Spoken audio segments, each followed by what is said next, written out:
Hey everyone, Andre here. Today we'll discuss something that is very dear to me and I've used it for many years, and I call it my lick library or my music journal. And it's something that I do in order to keep track of all the different ideas that I have.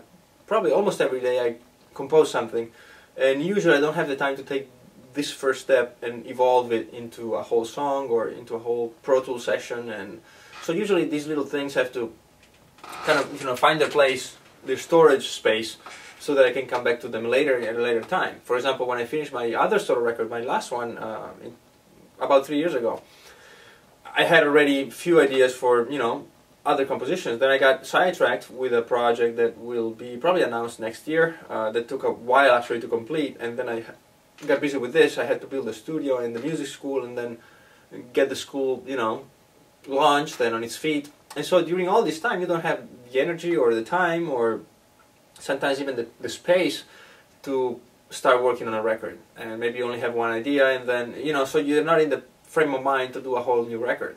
But you don't stop the creativity, so every time you pick up the guitar, you come up with licks and riffs and maybe a very great melody. And you have to have a method to organize these ideas so you don't lose them. Usually what I used to do was writing on a piece of paper. So I would take a scrap piece of paper and write scores, but I wasn't very, I just say that I wasn't very disciplined. So sometimes I just write the rhythm, sometimes I just write the notes, sometimes I would write them so quick that then I couldn't read them. And so I figured, I needed a better way to do it. And so right now I'm using two main things. One is the voice recorder on my phone, and the other one is QuickTime on my Mac.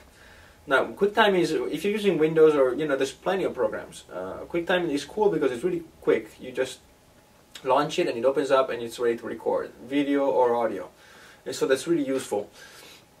But this is the idea though, you save everything that you play. So if you're jamming and, oh, well, you think this riff is really cool, you pull out your phone and you record it. If you're walking down the street and you have an idea, you sing it into your phone. And you keep doing it. And the great thing is that you don't have to judge it right now. You can just record it, and you know that maybe you won't be able to start work on a new solo record for another 6 months.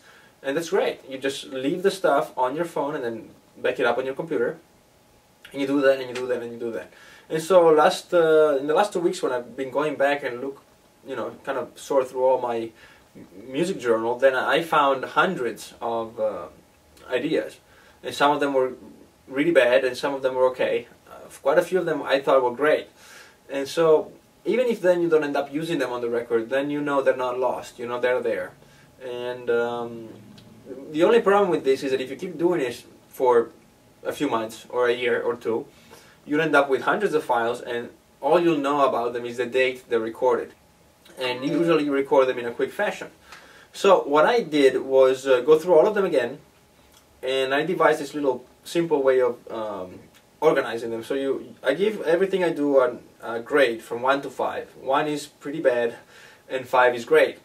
And I put the number before each file. So if I'm listening to a file that's from last year, I would rename it 1, and then a little 1 or 2 words that kind of remind me of that. So if it's a funky riff, I will put 1 funky riff. So it's a funky riff I probably don't want to use. But if it says 5 sweet melody, then I know it's probably a melody for a mellow song, and it's great and it sounds really good. And so I'd be, when I order these files alphabetically, then I'll know exactly what to look for and where, because they start with the grade that I gave them. And that's an easier way to do it than the other way, which is having a pile of papers like this and not being able to read them. And what else? Well, actually, most people don't do the paper thing. Most people don't do anything. They think, well, I'll remember tomorrow. And trust me on this, you won't. I had many experiences where I thought I had a great idea and I'll write it down later, and then I didn't, and I lost it. So hopefully this will encourage you, and besides, it will be a great way to find your own voice on the instrument, because it will give your playing a little bit more credibility, and it will give you a little bit more it will help you believe in what to do, because you will actually have something concrete to look at and to listen to, not just some ideas in your head. They will actually be externalized, and then you'll be able to judge them more, probably more fairly than if they're just in your head. And so that's it. I hope you will use this, and you know, hopefully in a year or two I'll be buying your record on iTunes with great ideas that you came up with while maybe walking in the street or waiting in the airport. Alright, I'll see you next week. Thanks a lot. Bye bye.